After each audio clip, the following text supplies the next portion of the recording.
अस्सलाम वालेकुम, good evening and welcome to program Bila Takalluf. Viewers, जब हम किसी मुल्क की मईशत की बात करते हैं, जब हम किसी मुल्क की तरक्की की बात करते हैं या तरक्की याफ्ता का जो उस मुल्क के साथ लेबल लगा हुआ होता है, उसके पीछे 3 निज़ाम बड़ा बुनियादी किरदार अदा करते हैं। एक होता है उसका सियासी निज़ाम। सियासी निज़ाम अल्टीमेटली वजह बनता है मजबूत माशी निज़ाम का, और मजबूत माशी निज़ाम सोसाइटी लेवल पर उस वक्त सर्कुलेट करता है, या आप ये कह सकते हैं कि स्टेट मनी जो रेगुलेट होती है, जो सर्कुलेट होती है, वो एक निज़ाम के तहत होती है, एक डिपार्टमेंट के तहत होती है, वो है बैंकारी निज़ाम।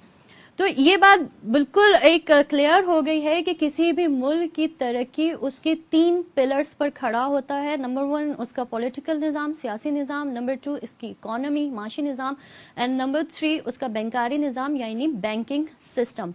अनफॉर्चुनेटली बदकिस्मती के साथ इस वक्त हम जो अपने अपने खुद मुल्क के हालात देख रहे हैं, वो बुरी तरह से बिगड़ती हुई सूरत हाल की सूरत ले रही है। और आई डोंट नो, जैसे से वक्त गुजर रहा है, आज ही IMF का वो कर्जे की बात हुई और ये भी कहा गया कि जून में अब जो बजट आएगा तो उसका टैक्सेशन और का बर्डन जो है वो अल्टीमेटली या डायरेक्टली आवाम पर पड़ने वाला है, जिसके लिए हम बिल्कुल रेडी हो जाएं।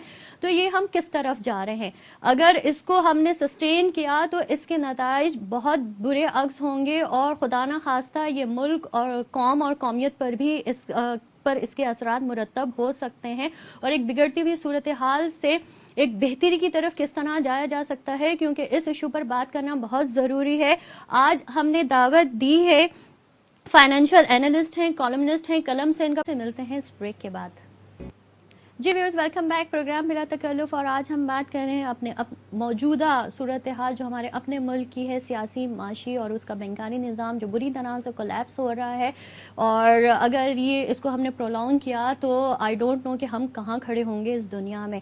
और इस मौजू पर इस सवाल का जवाब लेने के लिए हमने आज ज़हमत दी अपने इस प्रोग्राम में तारिक कलीम सैयद साहब को, फाइनेंशियल एनालिस्ट हैं। ब्रेक में जाने से पहले तारिक साहब हमें पाकिस्तान की हिस्ट्री बता रहे थे, जो हम खुद भी हमने पढ़ी भी है और हमारे बुजुर्गों ने भी बताया है कि जो पार्टीशन हुआ था वो उसको आप जस्टिस या आप ये नहीं कह सकते कि जस्टिफाई नहीं कर सकते, या कोई बहुत अच्छा उसका कोई मोरल बैकग्राउंड नहीं है। और उसमें जो मैं आपसे कभी अर्ज कर रहा था कि हमें तो जाहिर है कि एक कमजोर मईशत मिली, इंफ्रास्ट्रक्चर ही नहीं मिला, मईशत भी कमजोर मिली, सियासी जो बिल्कुल जज्बा था, नो डाउट, जो आस्ता आस्ता मादूम होता गया। देखिए, हर चीज जो बेस करती है वो रियलिटी पे करती है कि ग्राउंड रियलिटी क्या है।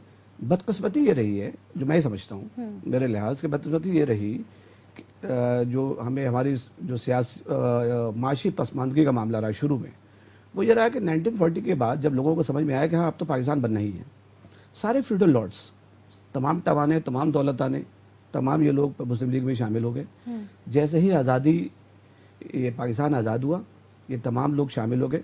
अब देखिए, दो बड़े बेसिक यहाँ पर डिफरेंस है पाकिस्तान और इंडिया के अंदर। इंडिया ने क्या किया कि नेहरू साहब ने 1948 में तमाम जितने फ्यूडल लॉर्ड्स थे उनके ज़मीनें डिमोलिश कर दी, ठीक है। हाँ। तो उसके बाद क्या हुआ, और ऐसे ही सिर्फ नहीं कि उसका जो कीमत, सरकारी कीमत थी, वो लोगों